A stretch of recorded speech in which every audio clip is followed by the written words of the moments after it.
కొత్త జిల్లాల ఏర్పాటు జిల్లాల పునర్వ్యవస్థీకరణపై సీఎం చంద్రబాబు కీలక సమీక్ష నిర్వహించనున్నారు.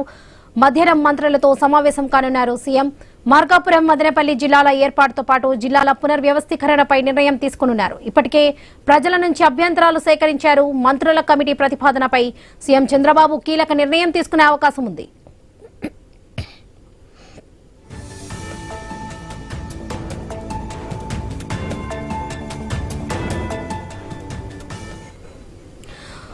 సాయంత్రం సీఎం చంద్రబాబుతో మంత్రి నారాయణ సిఆర్డీఏ అధికారుల భేటీ కానున్నారు. రాజధాని రైతుల సమస్యలపై ఇటీవల జరిగిన సమావేశ వివరాలను సీఎంకు వివరించనున్నారు. ఈ నెల 28న జరిగే జాతీయ బ్యాంకుల కార్యాలయాల శంకుస్థాపన కార్యక్రమంపై సీఎంతో చర్చించనున్నారు. ఇదే విషయానికి సంబంధించి పూర్తి అప్డేట్స్ మా ప్రతినిధి కాంతి అందిస్తారు. కాంతి,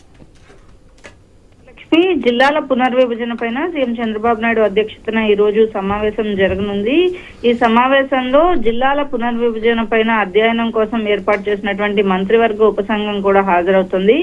మార్కాపురం మదనపల్లి జిల్లాల ప్రతిపాదన పైన చర్చ జరిగే అవకాశం కూడా కనిపిస్తా ఉంది. కొత్త జిల్లాల ఏర్పాటు అలాగే రెవెన్యూ డివిజన్ల పునర్విభజన పైన ముఖ్యమంత్రితోటి మంత్రివర్గ ఉపసంఘం సమాలోచనలు చేయబోతా ఉంది. అయితే సీఎం చంద్రబాబు నాయుడు ఆదేశాలతోటి ఈ మంత్రివర్గ ఉపసంఘం స్పెషల్ ఫోకస్ పెట్టింది.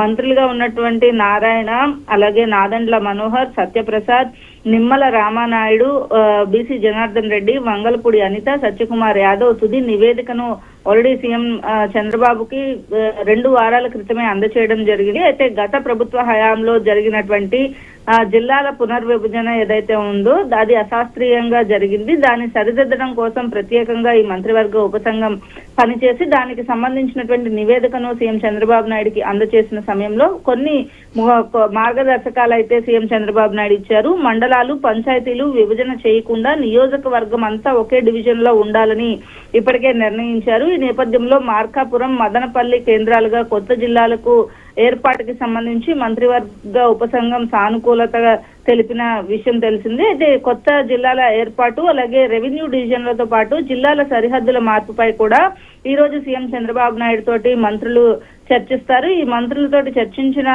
తరువాత ఏలూరుకి సంబంధించి నూజివీడు నియోజకవర్గాన్ని ఎన్టీఆర్ జిల్లాలో, అలాగే కైకలూరు నియోజకవర్గాన్ని కృష్ణా జిల్లాలో, గూడూరు నియోజకవర్గాన్ని తిరుపతి జిల్లా నుంచి పొట్టి శ్రీరాములు నెల్లూరు జిల్లాలో తిరిగి చేర్చేలాగా ప్రతిపాదనలకు మంత్రివర్గ ఉపసంఘం ఇప్పటికే సానుకూలత వ్యక్తం చేసిన నేపథ్యంలో గన్నవరం నియోజకవర్గాన్ని ఎన్టీఆర్ జిల్లాలో కలిపే అంశం పైన కూడా స్థానిక ప్రజాప్రతినిధులతో మాట్లాడి నిర్ణయం తీసుకున్నట్లు ఈ రోజు సమావేశంలో సీఎంతో చర్చించే మంత్రుల ఉపసంఘం చర్చించే అవకాశం ఉంది. ప్రస్తుతం 77 రెవెన్యూ డివిజన్లు రాష్ట్రంలో ఉంటే కొత్తగా మరో 6 డివిజన్లు ఏర్పాటయ్యే అవకాశం ఉన్నట్లుగా తెలుస్తా ఉంది. ఇందులో పీలేరు, అద్దంకి, గిద్దలూరు, మడకసిరితో పాటు నక్కపల్లి, బనగానపల్లి రెవెన్యూ డివిజన్లు ఉన్నట్లు సమాచారం అందుతుంది. డిసెంబర్ 31లోగా జిల్లాల పునర్విభజన పూర్తి చేయాల్సిన అవసరం ఉంది కాబట్టి 7 సభ్యులతో కూడినటువంటి మంత్రుల ఉపసంఘం ఏర్పాటు చేశారు. దానికి సంబంధించినటువంటి సమావేశాలు ఇప్పటికే జరిగాయి. ఆల్రెడీ ఒక నివేదిక కూడా సీఎం కి అందజేశారు. కొత్త జిల్లాలను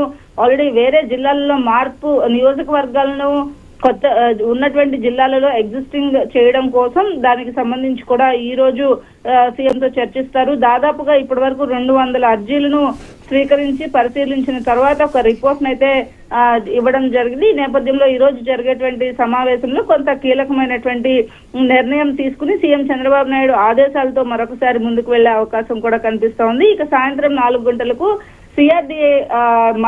సిఆర్డీఏ అధికారులతోటి మంత్రి నారాయణ తోటి కూడా సీఎం చంద్రబాబు నాయుడు సమీక్షిస్తారు. ఇటీవల రైతుల నుంచి వచ్చినటువంటి అర్జీలు, అలాగే కేంద్ర బ్యాంకుకు సంబంధించి నిర్మలా సీతారామన్ పర్యటన కూడా ఆంధ్రప్రదేశ్ లో ఉన్న నేపథ్యంలో దీనికి సంబంధించి కూడా కొంత చర్చ జరిగే అవకాశం కనిపిస్తోంది. Varalakshmi. Right Kanthi, thank you.